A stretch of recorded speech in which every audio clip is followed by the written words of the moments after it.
అవలోకన కార్యక్రమానికి స్వాగతం, సుస్వాగతం. Welcome to our channel Atmavalokanam. Friends, మనం యథావిధిగా ఆత్మావలోకనంలో ఒక మంచి మాటని, మనకు అవసరమైన మాటని, సమాజంలో ఎక్కువగా వినపడుతున్న అవసరమైన మాటని గుర్తు చేసుకుంటూ ఉంటాం. ఈరోజు మనం ఎంచుకున్నటువంటి టాపిక్, నేటి అశ్రద్ధ రేపటి మనకు లోటుగా మారుతుంది, రికవర్ చేసుకోలేని లోటుగా మారుతూ ఉంటుంది. అది ఎలా అనే దాని గురించి మనం మాట్లాడుకుంటున్నాం. జనరల్గా అశ్రద్ధ అంటే ఈరోజు అన్నీ తెలుసు, మనకు తెలిసినా కూడా రేపు చేద్దాంలే, కాసేపు ఆగి చేద్దాంలే, లేదు అది చేయకపోతే ఏమవుతుంది, ఇప్పుడు ఇలా ఉంటే ఏమవుతుంది అని కొంత అశ్రద్ధ అనేది ప్రతి ఒక్కరిలో చూస్తూ ఉన్నాం. అది ఆ అశ్రద్ధ దేంట్లో దాని మనకు తర్వాత దాని అంటే పర్యవసానం ఎలా ఉంటుంది అనే దాని మీద మనకు అవసరమైన టాపిక్ కాబట్టి ఈరోజు ఇది ఎంచుకోవడం జరిగింది. ఈ అశ్రద్ధ అనేది మనకు ఇప్పుడు జనరల్గా యూత్ ఉన్నారనుకోండి, పిల్లలు ఏం చేస్తుంటారంటే చదువుకుంటారు, లేదు ఇంకొకటి ఉంటుంది. వాళ్ళకి ఏది ఇష్టమో, ఏ ప్రొఫెషన్, ఏ ప్యాషన్, ఏది తన భవిష్యత్తుకు ఉపయోగపడుతుంది, తనకు స్టెబిలిటీగా దాని మీద చేయగలుగుతాము అనేది గుర్తించుకోకుండా వాళ్ళు టైము స్పెండ్ చేస్తూ ఉంటారు.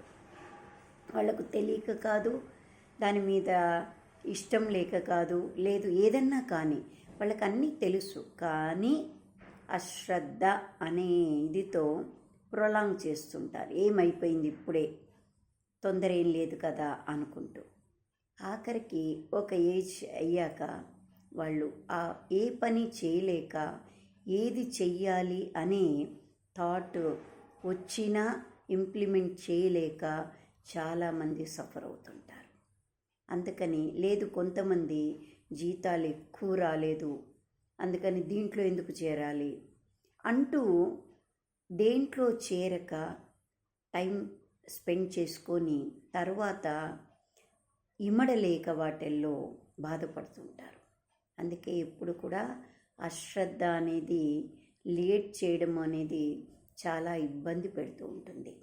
అందుకని ఎవరైనా, ఎవరింట్లో అయినా, ఏ పిల్లలైనా మనము చేయవలసిన టైంలో మనము ఆ పనిని దేంట్లో అయినా సరే ముందనేది అడుగు పెడితే దాంట్లో కావాలంటే వేరేది మనకు ఆప్షన్ మనకు నచ్చినట్టు దొరికితే దాన్ని పట్టుకోవచ్చు. కానీ అసలు స్టెప్ అనేది వేయకుండా అశ్రద్ధ చేసుకుంటే దాని ఫలితం తర్వాత ఇబ్బంది పడాల్సి వస్తుంటుంది. అందుకే అశ్రద్ధలో నుంచి ఆ అనే పదాన్ని డిలీట్ చేస్తే శ్రద్ధ నీకు ఒక భవిష్యత్తునిస్తుంది, నీకు మంచి అంటే మార్పుని, అలవాటుని, అన్నిటినీ మనకు దాంట్లో స్కిల్ని, అది ఏ పనైనా కానీ చెయ్యొచ్చు. అందుకే ఖాళీగా ఉండేదానికన్నా ఏదో ఒకటి చేయడం మిన్నా అని దాంట్లో మనం అడుగు పెడితే దాంట్లో మార్పులు చేర్పులు మనకే అలవాటు అవుతుంది, అవగతం అవుతుంది. అందుకని ఎప్పుడు కూడా అశ్రద్ధ చెయ్యొద్దు, దాని ఫలితం మనకు చాలా ఇబ్బందికరంగా ఉంటుంది. తరువాత గడిచిపోయిన రోజుల్ని మనం తెచ్చుకోలేము. ఏమంటారు పిల్లలు? అందుకే ఆలోచించండి. ఇక ఆరోగ్యం, అది పిల్లలైనా పెద్దలైనా ఏ వయసు వారైనా జెండర్ ఏదైనా ఏంటంటే సరేలే, ఇప్పుడు మనము ఈ ఆరోగ్యం గురించి ఏముంది, ఏదైనా పట్టించుకోకపోయినా ఏం కాదు కదా అని అనిపిస్తూ ఉంటుంది. కానీ ఆ శ్రద్ధ రేపు మనకు భవిష్యత్తులో ఇబ్బందులు తెచ్చిపెడుతూ ఉంటుంది. అందుకని ఆరోగ్యాన్ని ఆలోచించుకోవాల్సిన అవసరం ఉంది. అందుకే ఇప్పుడే మనము, అందుకే మహాత్ములు చెప్తుంటారు, రేపటికి రూపు లేదు, ఈరోజే ఆలోచించుకోండి.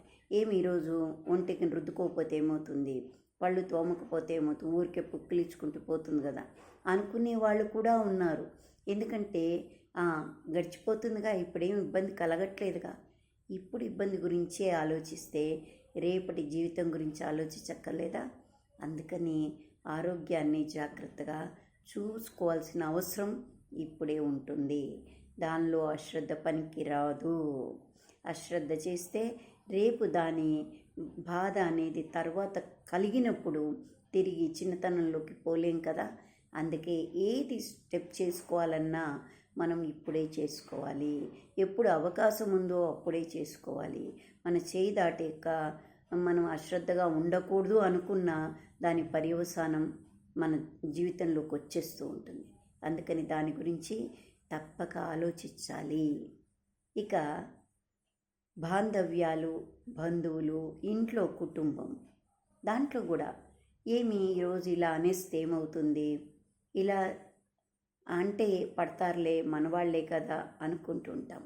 కానీ మనసు గాయమయ్యాక కొన్నిసార్లు ఆ బంధుత్వాలు, బాంధవ్యాలు ఎంత దగ్గరగా ఉన్నా కూడా ఆ హర్టింగ్స్ వల్ల దూరం అవుతూ ఉంటాయి. ఇప్పుడు అశ్రద్ధ, ఏముందిలే, మనకు ఒంట్లో ఓపిక ఉంది కదా, మనకెవరు లేకపోతే ఏమవుతుంది, ఎవరు లేకపోయినా నేను చేసుకోగలను కదా నాకు అనిపిస్తుంది. కాలక్రమేణంలో మనిషి కావాలి అనిపిస్తుంది. ఆ రోజు మనుషుల్ని తెచ్చుకోగలమా? ఒక్కసారి మనసులో నుంచి ఆ భావన తగ్గిపోయాక మనసులో భావాన్ని తెచ్చుకోగలమా? మంచి భావన ఎప్పుడు బేస్లోనే పడాలి. అందుకే ఈరోజు అశ్రద్ధ మాని, ఏంటంటే అశ్రద్ధగా మనం బిహేవ్ చేయకుండా వాటిని నిలుపుకోవాల్సిన అవసరం ప్రతి వ్యక్తికి ఉంటుంది. అది మనం గమనించుకోవాలి. అశ్రద్ధ యొక్క ఫలితం చాలా కష్టంగా ఉంటుంటుంది ఒక్కొక్కసారి. అందుకే ప్రతి ఒక్కరము ఆలోచించాలి, ఏ రకంగా మనం ఈరోజు అశ్రద్ధ లేకుండా బిహేవ్ చేస్తే రేపు దాని పర్యవసానం, దాని ఫలితం కూడా ఆనందంగా ఉంటుంది. అందుకని అశ్రద్ధను దూరం చేసుకొని శ్రద్ధను మనం పెంచుకున్నట్లయితే ప్రతి పనిలో దాని ఫలితం తరువాత చాలా మంచి ఫలితాలు దొరుకుతూ ఉంటాయి. ఇప్పుడు దేవుడు ఏంటి అనుకుంటాం, దేవుడు పూజ చేయడంలో కూడా అశ్రద్ధ చేస్తుంటాం. ఎందుకు, ఏమి చేయకపోతే, చేసినా చేయకపోయినా ఒకటే ఫలితం కదా అనుకుంటాం.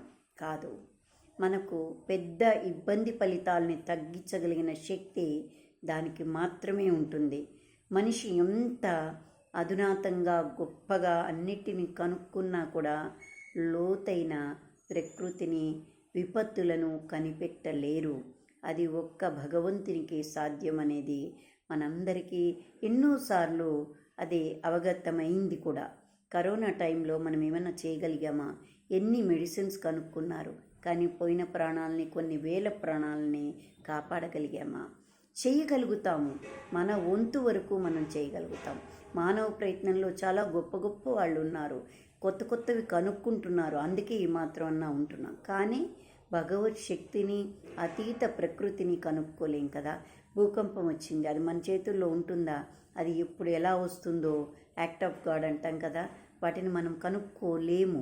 అందుకని మన రోజులో, దినచర్యలో అశ్రద్ధ చేయకుండా 2 నిమిషాలు గుర్తు చేసుకున్న భగవంతుణ్ణి చాలు, మనకు అది శక్తిగా మారుతూ ఉంటుంది. అందుకే కొన్ని అశ్రద్ధ చెయ్యనివి మనకు తటస్థపడుతూ ఉంటాయి. వాటిని ఎప్పుడూ అశ్రద్ధ చెయ్యకూడదు. కొన్ని రిలేషన్స్ కూడా అంతే, వాటికి ఇచ్చే విలువలు ఇవ్వాలి. ఇవ్వగలిగినప్పుడే ఆ రిలేషన్ యొక్క ఫలితం మనకు ఎప్పుడు తోడుగా ఉంటూ ఉంటుంది. వాటిల్లో అశ్రద్ధ చేయకూడదు. ఇప్పుడు మనకున్నటువంటి విలువలు, మన ప్రకృతిని పాడు చేసుకోకూడదు. అశ్రద్ధ చేస్తూ వాటిని మనమే మురికి నీటిని ఇచ్చేస్తాం, చెత్త చుట్టూ చేసుకుంటాం. ఇవన్నీ మన చేతుల్లో ఉన్నవే కదా. అశ్రద్ధ వల్లే కదా మనం అలాంటి పనులు చేస్తున్నాం. వాటిని కూడా అంటే భావితరాలకు మనము, లేదు మనకైనా ముందు రోజుల్లో మనం బాగుండాలి అంటే మన పరిసర ప్రాంతాలు, మనము, మన ఇండ్లు బాగుండడానికి ప్రయత్నం చేయాలి. చేయగలిగినంతైతే మన వంతు చేయాలి కదా. అశ్రద్ధ చేయకూడదు. ఈరోజు అశ్రద్ధ చేస్తే రేపు దాని ఫలితం మనకు చాలా కష్టంగా ఉంటుంది. ఆ కష్టాన్ని భరించే బదులు ముందే మనము అశ్రద్ధను వీడి జాగ్రత్తగా మన లైఫ్ని డీల్ చేయగలిగితే మనం బాగుంటాం, మన సమాజం కూడా బాగుంటుంది, మన భవిష్యత్తు కూడా బాగుంటుంది కదా. అది గుర్తు చేసుకోవాలి ఈ ఆత్మావలోకనంలో ప్రతి ఒక్కరము కూడా. ఏమంటారు? నేను చెప్పిన దాంట్లో ఏమన్నా రాంగ్ ఉందా? కదండి. అశ్రద్ధ ఫలితం ఎంత బాధగా ఉంటుంది కదా. అందుకే ఈరోజే డూ ఆర్ డై అని మనం ఒక పనిని తలపెట్టి, డై కాదు కానీ దాన్ని సాధించడానికి ప్రయత్నం చేయగలగాలి అనుకుంటే మనం తప్పకుండా సాధించగలుగుతాము. ఇంతో ఎక్కువ 100% చేయలేకపోయినా మన వంతు కృషి అయితే మనం చేయగలం. దానివల్ల ఆత్మసంతృప్తిని కూడా పొందగలం. కాబట్టి అశ్రద్ధని వీడుదాము. ప్రతి ఒక్కరూ ఇప్పుడు ఏదైనా సూసైడ్లు విపరీతంగా జరుగుతున్నాయి. అశ్రద్ధ అంటే మనసును భారం చేసుకుంటున్నాం. ఎందుకు? ఆ భారాన్ని కూడా తగ్గించుకోవాలంటే దానికి కూడా అశ్రద్ధ వీడాలి. అంటే ఆలోచించగలగాలి. ఏముందిలే ఇప్పుడు మనం ఆలోచించేది అనుకుంటుంటాం ఒక్కోసారి. ఆ ఆలోచన, మంచి ఆలోచన ఫలితమే మనకు భవిష్యత్తుకు మంచి బాట వేస్తుంది. ఒక్క నిమిషం ఆలోచించగలిగితే ఆ పని చెయ్యం, దానికి మార్పు చేసుకుంటాం, మంచి మార్గం ఏది అని వెతుక్కుంటాం. లేదు అశ్రద్ధ వీడి ఏదైనా మంచి పుస్తకాన్ని అప్పుడే ఏదైనా పిచ్చి ఆలోచన వచ్చింది అంటే వెంటనే ఒక మంచి ఆలోచనని గుర్తు చేసుకోవాలి. అప్పుడు పాత నీరును కొత్త నీరు వచ్చి ఎట్లా కొట్టేస్తుందో మన పిచ్చి ఆలోచనని మంచి ఆలోచన వచ్చి కొట్టేస్తుంది. అందుకే ప్రతి ఒక్కరము అశ్రద్ధను వీడుదాం. శ్రద్ధతో చిన్న పనినైనా శ్రద్ధగా చేద్దాం. హ్యాపీగా భవిష్యత్తును మనమే తీర్చిదిద్దుకుందాం. అది అందరము ఆ వైపుగా ఆలోచిద్దామని కోరుకుంటూ థ్యాంక్ యూ. Like, subscribe.